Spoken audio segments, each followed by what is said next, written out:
श्वेता, श्वेता मैं आ रही हूँ श्वेता। श्वेता नदी के पानी में बहती हुई चली जा रही है। पूनम चिल्लाकर नदी में कूद जाती है।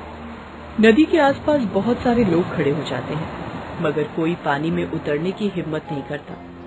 सिर्फ पूनम बहती हुई नदी में तैरकर श्वेता के पास जाने की कोशिश करती है, मगर श्वेता बहुत दूर बहती ही चली जाती है और गहरी खाई की तरफ पहुंच जाती है। इस कहानी की शुरुआत 20 साल पहले होती है। मोहनपुर नाम के एक गांव में हरिहर और जानकी की शादी होती है और वो एक छोटे से झोपड़े में अपना घर बसाते हैं। शादी के 1 साल बाद उनको जुड़वा बेटियां होती हैं। अरे वाह, देखो जानकी, हमारी बेटियां कितनी खूबसूरत है। हाँ जी, देखना ये दोनों जब बड़े होंगे तब घर के बाहर रिश्तों की लाइन लग जाएगी। ये तो तुमने बिल्कुल सही कहा जानकी। हम दोनों इन दोनों से बहुत प्यार करेंगे, अच्छी तरह खिलाएंगे, अच्छे स्कूल में कॉलेज में पढ़ाएंगे, अच्छे से परवरिश करेंगे। हरिहर और जानकी की आंखों में बहुत सारे सपने थे, मगर उनको क्या पता था कि उनके सारे सपने टूटकर चूर-चूर हो जाएंगे। हरिहर दोनों बेटियों का नाम रखता है।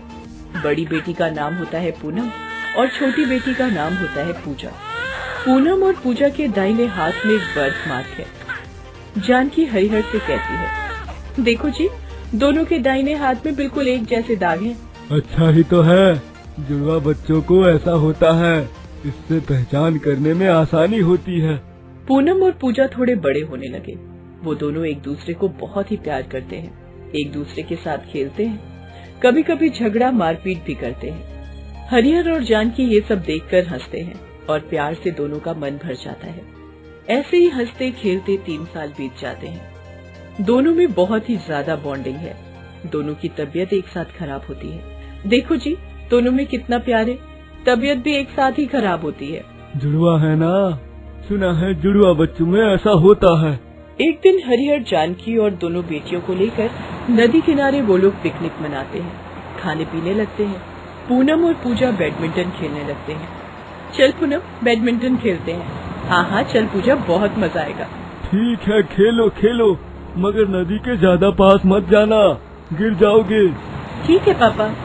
वो दोनों बैडमिंटन खेलना शुरू करते हैं। कुछ देर तक तो सब कुछ ठीक ही रहता है, मगर एक बार पूनम जोर से मारती है और पूजा नदी के बहुत पास चली जाती है और उसका पैर फिसल जाता है और वो नदी में गिर जाती है। आह, बचाओ, माँ बापू बचाओ। हरिहर और जानकी दौड़ कर आते हैं। पूनम चिल्ला चिल्ला कर पूजा को पुकारने लगती है, अरे अरे कोई बचाओ मेरी बच्ची को, कोई बचाओ मेरी बेटी को, अरे कोई बचाओ। मगर बहुत देर हो चुकी है। पूजा तेज नदी में बहती चली जाती है। वो किसी भी तरह एक पेड़ की डाल को पकड़ने की कोशिश करती है, मगर पकड़ नहीं पाती। वो डूबती चली जाती है और बेहोश हो जाती है। वो बहते हुए इतनी दूर चली जाती है कि हरिहर और जानकी उसे देख भी नहीं पाते। वो लोग एकदम से टूट जाते हैं। जानकी रोने लगती है, मेरी बच्ची, मेरी बेटी कहाँ गई तू, लौट आ पूजा, लौट आ। हरिहर तभी पुलिस के पास जाता है और पुलिस को सब कुछ खुलकर बताता है। पुलिस तुरंत एक टीम भेजकर पूजा को ढूंढने की कोशिश करती है, मगर दूर दूर तक पूजा का कोई नामो निशान नहीं मिलता। सॉरी हरिहर जी, आपकी बेटी नहीं मिल पाई। अब हरिहर भी रो पड़ता है। जानकी में अभी बात करने की भी ताकत नहीं है। पूनम एकदम से शॉक में चली जाती है। उधर पूजा बेहोश होकर बहती चली जाती है और नदी में एक घाट में आकर रुकती है। उसी घाट में उस वक्त एक अमीर आदमी पूजा करने आया हुआ था। वो पूजा को देखता है। अरे ये कौन बहकर आ रहा है? वो आदमी पूजा को गोद में उठाता है और उसकी पल्स चेक करता है। ये जिंदा है, ये जिंदा है। वो आदमी खुश हो जाता है। वो पूजा को लेकर अस्पताल जाता है। अस्पताल में पूजा का इलाज किया जाता है और पूजा को होश आता है। डॉक्टर साहब जब पूजा का नाम और पता पूछते हैं तब पूजा कुछ नहीं बोल पाती है।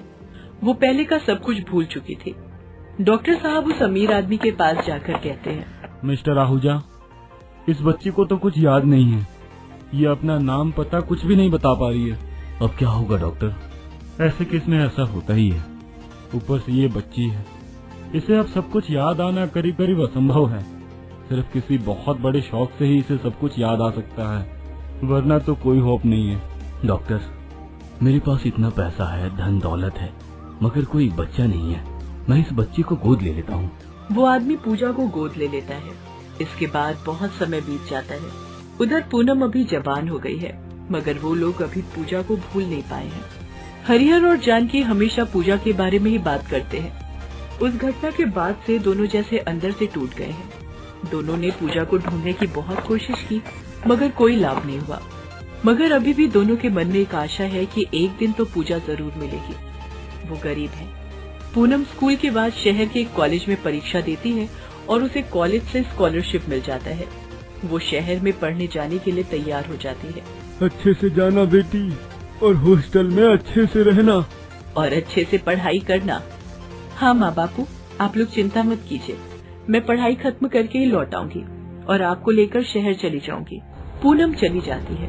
वो पहली बार शहर जा रही है। उसे पता नहीं है कि शहर के लोग कैसे होते हैं, वो कैसे पोशाक पहनते हैं। पूनम गांव में जो सलवार कमीज पहनती थी वही पहनकर चली जाती है और शहर पहुंचकर हॉस्टल में दाखिल हो जाती है।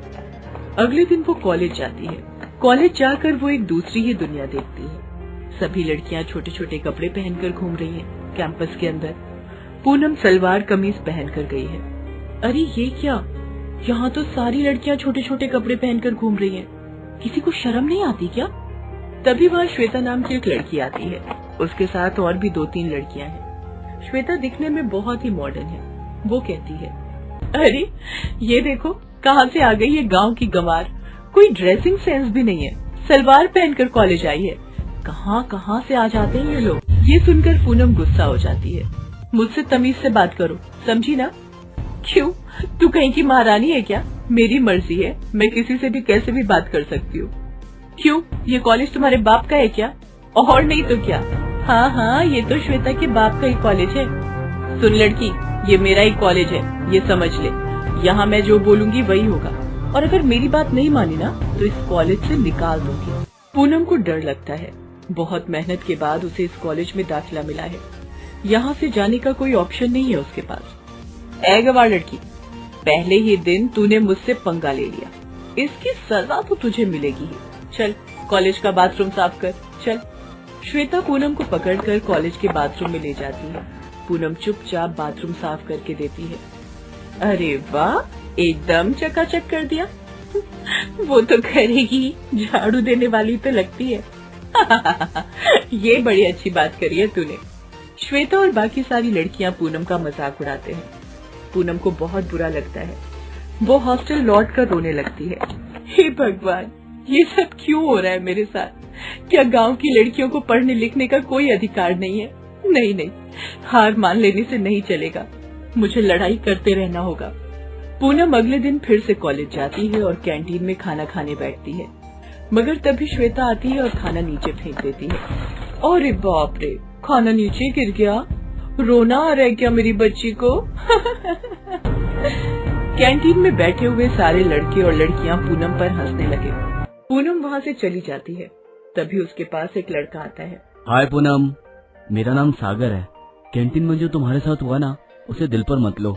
वो श्वेता ऐसे ही है, उसके पापा का कॉलेज है ना, इसलिए उसको कोई कुछ नहीं बोल पाता है। सागर अच्छा लड़का है। पूनम के साथ उसकी दोस्ती हो जाती है, मगर श्वेता हर रोज पूनम को परेशान करती रहती है।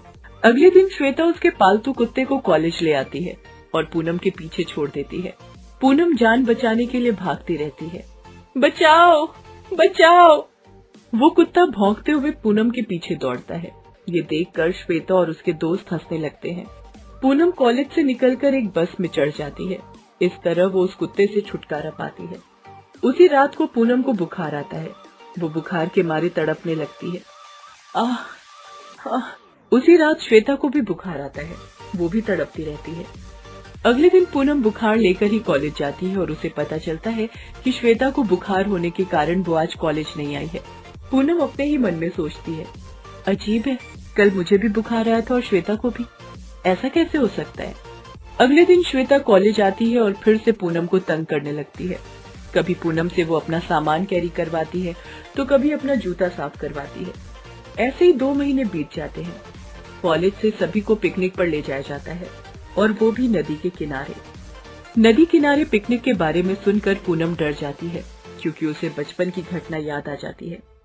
मगर सागर उसे मना लेता है। पूनम को अभी तैरना आता है। फाइनली वो पिकनिक पर जाती है। पिकनिक में सभी बहुत मस्ती कर रहे होते हैं। वहाँ पर भी श्वेता पूनम को परेशान करती है। उसका सामान वो पूनम से कैरी करवाती है। ऐसे ही सब कुछ चल रहा होता है। श्वेता अपने दोस्तों के साथ बैडमिंटन खेल रही होती है और तभी नदी के पास जाकर पैर फिसल कर वो नदी में गिर जाती है और नदी के स्रोत से बहने लगती है। सभी चौंक जाते हैं और नदी के पास आ जाते हैं। तभी पूनम चिल्लाती है, श्वेता, श्वेता, मैं आ रही हूँ श्वेता। श्वेता नदी के पानी में बहती हुई चली जा रही है। पूनम चिल्लाकर नदी में कूद जाती है। नदी के आसपास बहुत सारे लोग खड़े हो जाते हैं, मगर कोई भी पानी में उतरने की हिम्मत नहीं करता। सिर्फ पूनम बहते हुए नदी में तैरकर श्वेता के पास जाने की कोशिश करती है, मगर श्वेता बहुत दूर बहती ही चली जाती है और गहरी खाई की तरफ पहुंच जाती है। और तभी एक मगरमच्छ श्वेता की तरफ बढ़ने लगता है। श्वेता जोर जोर से चिल्लाती है। आसपास के सभी लोगों को यही लगता है कि आज श्वेता का आखिरी दिन है, मगर तभी पूनम को एक पेड़ की टूटी हुई लकड़ी मिलती है और वो उसे पकड़कर जोर से तैरने लगती है। लकड़ी का टुकड़ा हल्का है, इसलिए वो जल्दी से श्वेता के पास पहुंच जाती है। उसके बाद पूनम श्वेता को एक हाथ में पकड़कर पानी में डुबकी लगाती है और मगरमच्छ को धोखा देकर वो नदी के दूसरे किनारे पहुंच जाती है। इस तरह वो श्वेता को बचा लेती है। पूनम श्वेता को नदी से ऊपर उठाती है। श्वेता बेहोश है। तभी वहाँ पर डॉक्टर आते हैं और श्वेता का ट्रीटमेंट करते हैं। श्वेता को होश आता है। श्वेता आंखें खोलती है। श्वेता के दोस्त उसके पास आते हैं।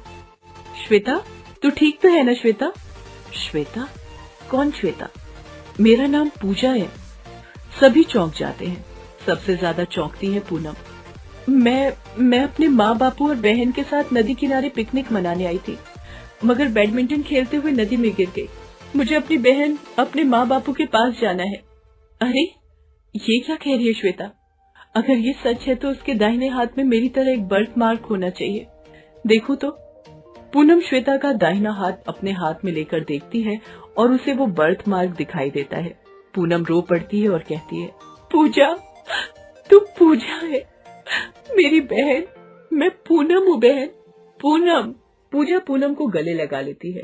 तभी वहाँ वो अमीर आदमी आता है, मगर श्वेता यानी कि पूजा उसे पहचान नहीं पाती। इसके बाद वो अमीर आदमी पूनम से सब कुछ कहता है, कैसे पूजा उसे नदी के घाट पर मिली, कैसे वो सब कुछ भूल चुकी थी और कैसे उस आदमी ने उसे गोद लेकर बड़ा किया। डॉक्टर ने कहा था कि किसी बड़े शौक के पाने के बाद ही इसे पुरानी बातें याद आ सकती है।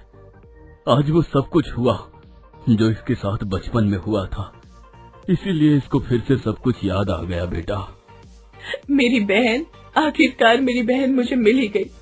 चल बहन, घर चल, माँ बापू बहुत खुश होंगे। पूनम पूजा को गांव ले जाती है। वो हरिहर और जानकी से मिलकर रो पड़ती है। हरिहर और जानकी की खुशी का कोई ठिकाना नहीं रहता। वो अमीर आदमी पूजा और पूनम को कॉलेज पास करने के बाद नौकरी दिला देता है। सभी शहर आकर खुशी खुशी जीवन